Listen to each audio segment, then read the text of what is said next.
Bonsoir chers amis supporters, ce soir c'est un rendez-vous un peu particulier.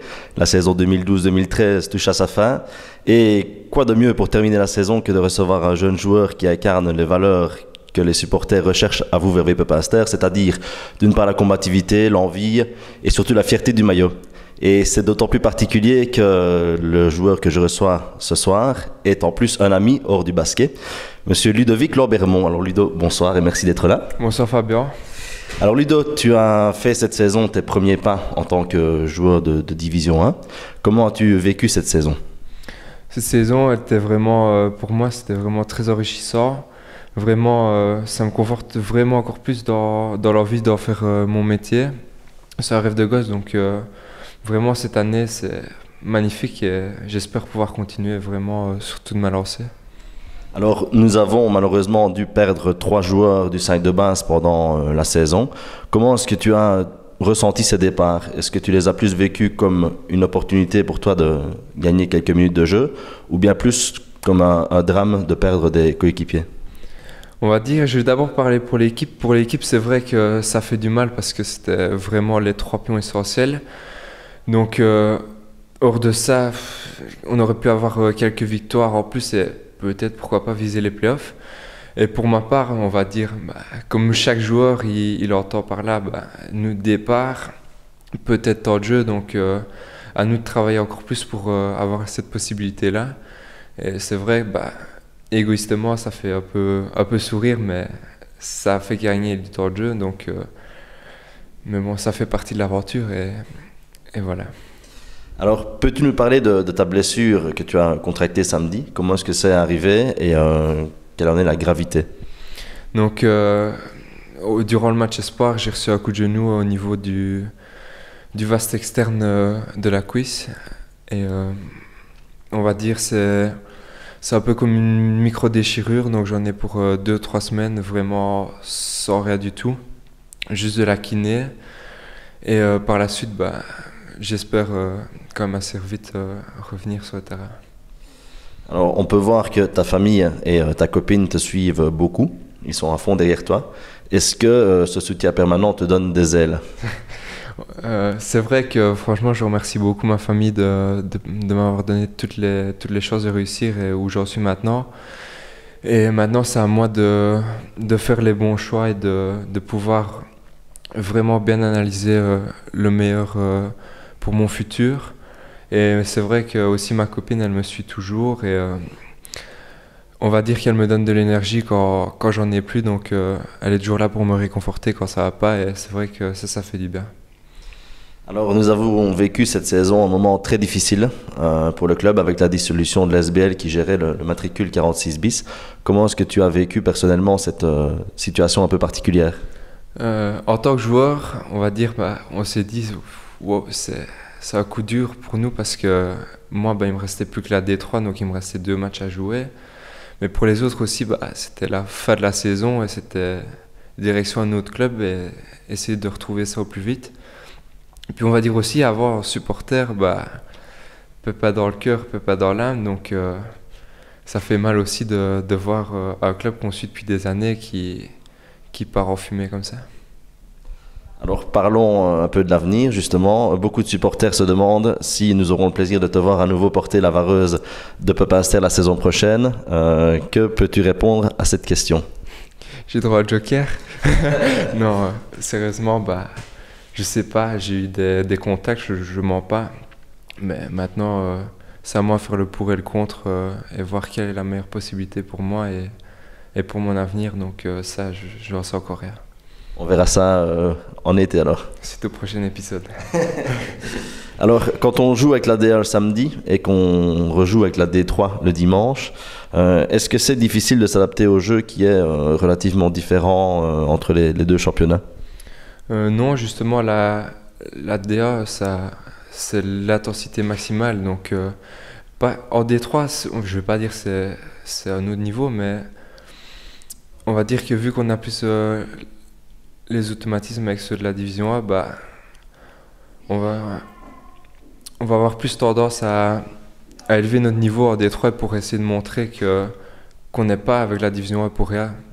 Donc c'est pas une différence de jeu énorme, mais c'est à nous aussi à nous adapter pour survoler le championnat, entre guillemets. Alors, est-ce que tes copains de classe te regardent autrement maintenant que tu es en D1 ou est-ce qu'ils sont restés les mêmes avec toi? Est-ce qu'ils t'en parlent beaucoup? Ils sont pas vraiment différents, justement, ils sont hyper contents pour moi. Et justement, ça m'arrive souvent d'avoir des petits commentaires en classe ou même des personnes que j'avais un peu, entre guillemets, perdu de vue ou je parlais juste simplement comme ça. Et venir me trouver, ah tiens, j'ai vu sur Belgacom 5 ou au week-end sportif, ça fait toujours plaisir. Donc voilà, mais sinon, rien n'a changé, sont vraiment extraordinaires avec moi et sont toujours là pour m'aider quoi qu'il arrive. Super. Alors, moi, je me souviens personnellement très bien de toi comme supporter de Pepinster. Est-ce que le fait de voir les joueurs dont tu étais fan à l'époque sur le terrain t'a donné envie d'en faire ton métier? Franchement, oui. Ouais. Et de voir aussi la carrière d'un joueur comme Axel qui m'a vraiment donné envie d'en faire mon métier. Et où il en est maintenant, ça me donne encore plus envie de voir des gars comme Seb Maillot, qui était ici à Pepinster. Moi, j'en étais supporter. Maintenant, je joue avec, ça fait vraiment, vraiment plaisir et c'est vraiment magnifique. D'ailleurs, chers amis supporters, si vous passez du côté de Facebook, vous verrez éventuellement la photo d'Axel Hervel avec le jeune Ludo, tout petit, et c'est assez sympa.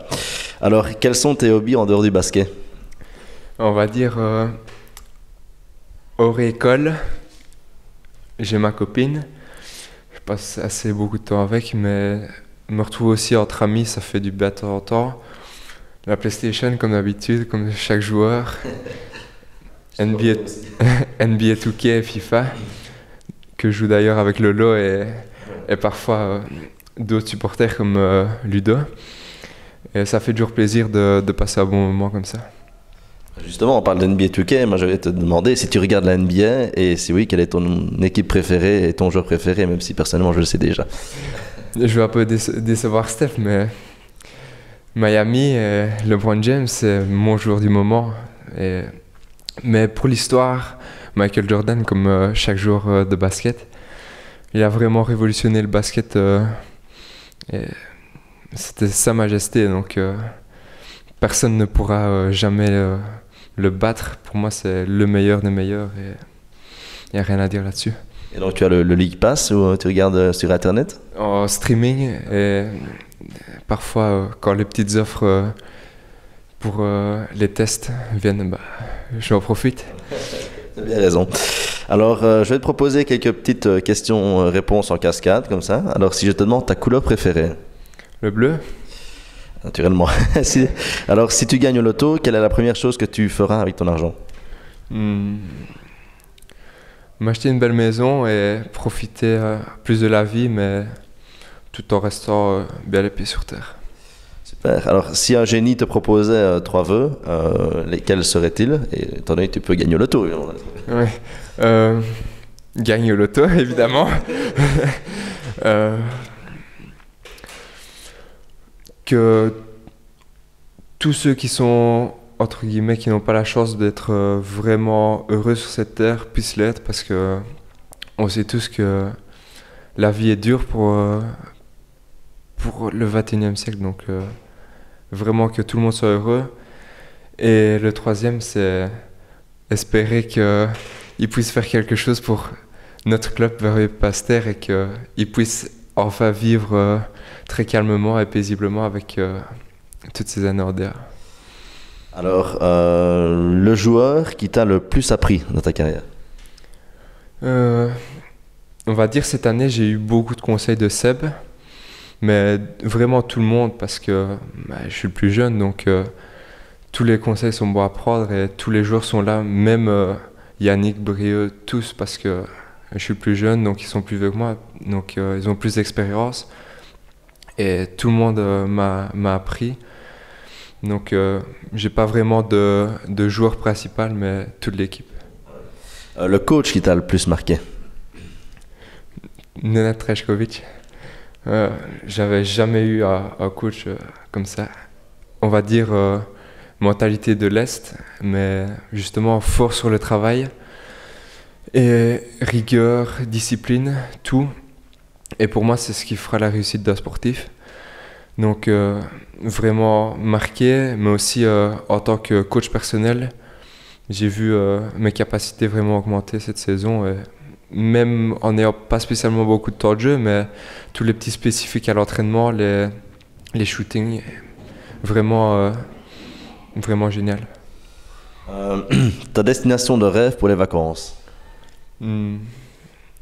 Sur une île bien paisible comme Bora Bora ou Hawaï ou quelque chose ainsi. Vraiment bien cool, être relax et oublier un peu tout ce qui fait les tracas de la vie pendant une saison et puis un peu décompresser. Ton film préféré? Coach Carter. Donc rigueur, discipline et comment aborder le basketball pour un jeune. Toujours autour du basket alors. Toujours autour du basket. Alors ton style musical? Hip-hop, R&B, tout ce qui est américain, mais aussi tous les styles français, un peu la musique du moment, quoi. Je vais pas trop m'attarder sur plus des musiques, mais tout ce qui passe vraiment à l'instant, ça me dérange pas. Ta devise? Never give up. Donc jamais abandonner et toujours donner le meilleur de soi-même quoi qu'il arrive. Génial. Et pour terminer, ce que tu aimerais dire aux supporters de vous, Verviers-Pepinster?